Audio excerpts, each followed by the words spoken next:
मौलाना इलियास अहमद अत्तारी साहब ने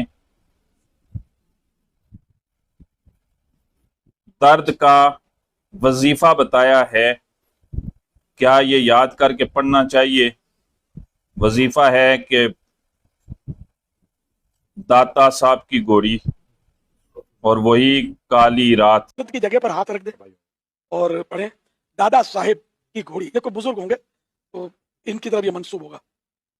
दादा साहेब की घोड़ी वही अंधेरी रात। फुला का दर्द, फुला की जगह नाम ले। फुला का दर्द फुला जगह का, मसलन जैद का दर्द सर का जाए, सर पे आप दम करना चाहते हैं तो यूं कहें दादा साहेब की घोड़ी वही अंधेरी रात, जैद का दर्द सर का जाए, यही लगी मेरी आस। ये पढ़कर 3 मरतबा पढ़े और दम कर दे। और मेरे भाई इसे वजीफा तो ना कहो। वजीफा किससे होता है? कुरान और हदीस से। उसके बाद ये जितने भी हैं ये खराफात हैं। क्या दाता साहब की गोली कहां लिखा हुआ है? किसी हदीस में है? काश के वो ये बताते कि कुरान सारा ही शिफा है, कुरान की ये आयत पढ़ो आपका दर्द खत्म हो जाएगा। मेरे आका करीम नबी रहमत सल्लल्लाहु अलैहि वसल्लम ने हदीस में बेहिसाब दुआएं बताई हैं। काश ये कहते कि ये दुआ पढ़ो आपका दर्द खत्म हो जाएगा, आपकी मुश्किल दूर हो जाएगी। ये चीजें दाता साहब की घोड़ी और वही काली रात और जो भी है ये सारी खरफात हैं, फलां फलां जो कुछ भी। कुरान और हदीस से जो चीज है वही आपके लिए बेहतरीन है। बेहतर नहीं, क्या है?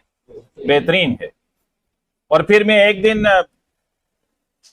मौलाना इलियास अत्तारी साहब को सुन रहा था खुद कि वो कुर्सी पे बैठ के खाना खा रहे थे, आगे टेबल पड़ा हुआ था तो उस पे खाना था, वो खा रहे थे।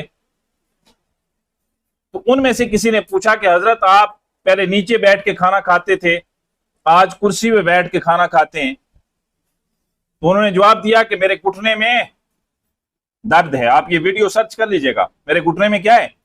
दर्द है। और मैं डॉक्टर के पास गया था और डॉक्टर ने मुझे ये कहा है कि आप कुर्सी पे बैठ के आप खाना खाएं। मैं खाना भी कुर्सी पे बैठ के खाता हूं और नमाज भी कुर्सी पे बैठ के पढ़ता हूं। और फिर मुफ्ती साहब से मैंने पूछा भी है, उन्होंने कहा ठीक है आपका उज़र है, आप कुर्सी पे बैठ के नमाज भी पढ़ सकते हैं। इस तरह की वो वीडियो है, आप देख लीजिएगा। अल्फाज का थोड़ा हेर फेर हो सकता है।